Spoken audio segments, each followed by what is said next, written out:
Kali ini kami akan mempresentasikan makalah Hukum Administrasi Negara dengan judul Instrumen Negara, dalam kurung, Petugas Publik, Benda Publik, dan Badan Usaha Milik Negara. Pada pembahasan ini, kami membahas 5 pembahasan. Yang pertama, pengertian petugas publik, barang publik, dan BUMN. Yang kedua, ciri-ciri pelayanan publik, barang publik, dan BUMN. Yang ketiga, norma-norma perilaku petugas publik.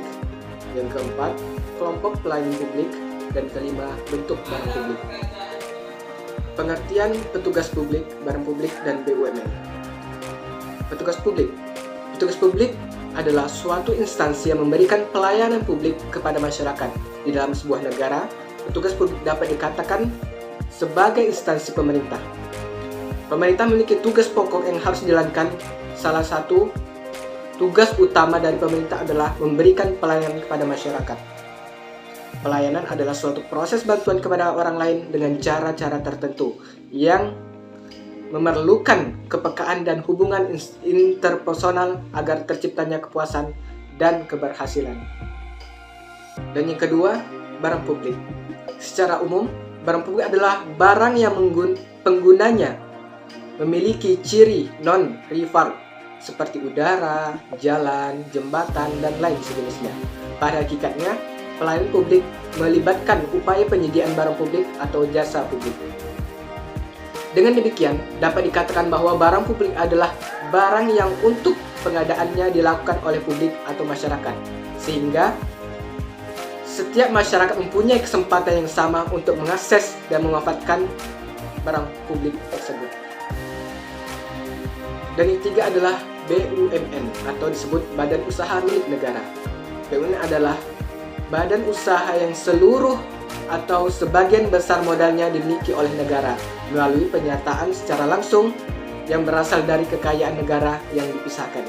Definisi BUMN bisa berupa perusahaan nirbala yang bertujuan memenuhi kebutuhan hidup masyarakat, baik dalam bentuk barang atau jasa. Ciri-ciri pelayanan publik atau petugas publik, barang publik, dan badan usaha milik negara. Ciri-ciri pelayanan publik atau petugas publik antara lain: 1. Pelayanan yang diberikan bersifat agen jika dibandingkan dengan pelayanan privat. 2. Umumnya bersifat monopoli atau semi-monopoli. 3. Pelayanan didasarkan pada undang-undang atau peraturan yang telah ada. 4. Tidak dikendalikan oleh pasar. 5. Penilaian bergantung pada rakyat banyak sehingga dituntut untuk adil, tidak memihak, dan demi kepentingan umum. 2. Barang publik. Ada 2 ciri utama barang publik, yaitu 1. Tidak ada saingan. 2. Tidak dapat dikecualikan. 3. Badan usaha milik negara. Untuk mengenali sebuah perusahaan badan usaha milik negara atau bukan, kita perlu mengenali ciri-ciri badan usaha milik negara sebagai berikut. A. Kekuasaan dipegang oleh pemerintah. B. Melayani kepentingan umum dan pelayanan publik. C. Sebagai sumber pendapatan negara. D. Semua risiko ditanggung oleh pemerintah. E. Menyediakan produk yang dibutuhkan oleh masyarakat. F. Saham bisa dimiliki oleh masyarakat lain. Kemudian pada pembahasan ketiga yaitu norma-norma perilaku petugas publik. Faktor terpenting untuk bekerjanya sebuah sistem pelayanan publik secara optimal pada akhirnya terletak pada faktor petugas atau pejabat, pegawai pemberi pelayanan publik, termasuk pejabat-pejabat yang membawahi dan yang memiliki hubungan organisatoris hierarkis dengan petugas-petugas tadi.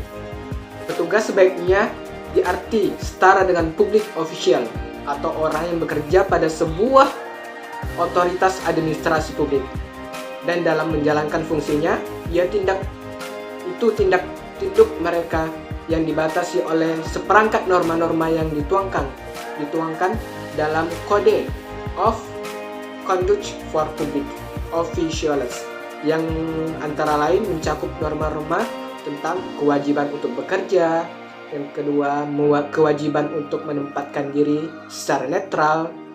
Yang ketiga, kewajiban untuk bersikap dan bekerja dengan jujur. Yang keempat, kewajiban untuk senantiasa bekerja dengan sopan santun. Yang kelima, kewajiban untuk menghindari dari pertentangan antara kepentingan pribadi dengan posisi publiknya. Yang keenam, kewajiban untuk tidak mengambil keuntungan yang tidak wajar dari posisi atau kedudukan demi kepentingan pribadi. Yang ketujuh, kewajiban untuk senantiasa berperilaku sedemikian rupa demi mempertahankan dan meningkatkan kepercayaan dan keyakinan publik. Yang kedelapan, kewajiban untuk melaksanakan tugas dan fungsinya. Yang kesembilan, kewajiban untuk senantiasa menjaga keseimbangan antara penghormatan terhadap hak-hak asasi dan kebebasan warga masyarakat dengan kewajiban untuk mendahulukan kepentingan umum. Yang ke-10, kewajiban untuk menghormati hak warga masyarakat atas informasi publik. Yang ke-11, sanksi-sanksi hukum yang tegas terhadap pelanggaran terhadap Code of Conduct ini. Selanjutnya, pada poin keempat membahas tentang kelompok pelayan publik. Kelompok pelayan publik dibagi menjadi 3. Yang pertama, kelompok pelayanan administrasi. Yang kedua, kelompok pelayanan barang. Yang ketiga, kelompok pelayanan jasa. Kelompok pelayanan administratif. Kelompok pelayanan administratif yaitu pelayanan yang menghasilkan berbagai bentuk dokumen resmi yang dibutuhkan oleh publik. Misalnya, status kewarganegaraan, sertifikat kompetensi, kepemilikan atau penguasaan terhadap suatu barang, dan sebagainya.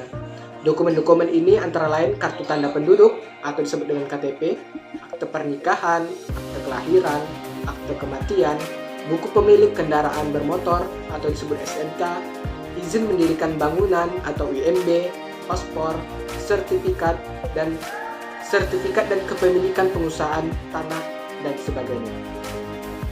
Dan kedua adalah kelompok pelayanan barang. Kelompok pelayanan barang yaitu pelayanan yang menghasilkan berbagai bentuk jenis yang digunakan oleh publik. Misalnya jaringan telepon, penyediaan tenaga listrik, air bersih, dan sebagainya. Yang ketiga adalah kelompok pelayanan jasa.